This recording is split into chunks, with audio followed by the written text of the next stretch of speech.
പുതുവർഷത്തിൽ ആദ്യ വിക്ഷേപണത്തിന് തുടക്കം കുറിച്ച ISRO എക്സ്പോസാറ്റ് വിക്ഷേപണം വിജയകരമായി പൂർത്തിയാക്കി.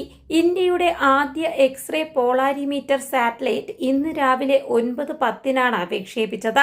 ശ്രീഹരിക്കോട്ടയിലെ സതീഷ് ധവാൻ ബഹിരാകാശ കേന്ദ്രത്തിൽ നിന്നാണ് PSLV വിക്ഷേപണം നടത്തിയത്. PSLVയുടെ 60ാം വിക്ഷേപണമാണിത്. തമോഗർത്തങ്ങൾ, ന്യൂട്രോൺ സ്റ്റാറുകൾ, സൂപ്പർനോവകൾ എന്നിങ്ങനെ പ്രപഞ്ചത്തിലെ അത്ഭുതങ്ങളുടെ ചുരുളഴിക്കുക എന്ന ലക്ഷ്യത്തോടെയാണ് എക്സ്പോസാറ്റ് വിക്ഷേപിച്ചത്. പോളിക്സ്, എക്സ്പെക്ട് തുടങ്ങിയ 2 പ്രധാന പേലോഡുകളാണ് ഇതിലുള്ളത്. ബംഗളൂരു ആസ്ഥാനമാക്കിയുള്ള Raman research institute UR Rao satellite സെന്ററുമായി സഹകരിച്ച് വികസിപ്പിച്ചെടുത്ത പേലോഡാണ് പോളിക്സ്. സൂപ്പർനോവ സ്ഫോടനങ്ങൾ പോലുള്ള പ്രപഞ്ചത്തിലെ സംഭവങ്ങളെ ചുറ്റിപ്പറ്റിയുള്ള നിഗൂഢതകൾ അനാവരണം ചെയ്യുന്നതിനും ഇത്തരം ദൗത്യങ്ങൾ സഹായകമാണ്.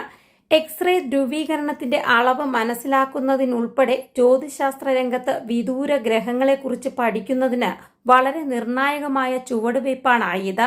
ഭൂമിയുടെ ഭ്രമണപഥത്തിന്റെ 500 മുതൽ 700 വരെ കിലോമീറ്റർ താഴ്ന്ന പ്രതലത്തിലാണ് സാറ്റലൈറ്റ് നിലയുറപ്പിക്കുന്നത്.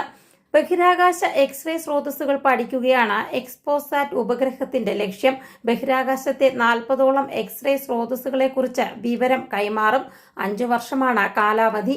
അമേരിക്കയ്ക്കു ശേഷം വിക്ഷേപിച്ച ലോകത്തെ 2ാമത്തെ എക്സ്റേ പോളാരിമീറ്റർ സാറ്റലൈറ്റ് വിക്ഷേപണമെന്ന പ്രത്യേകത കൂടി ഇതിനുണ്ട്. News desk, India today.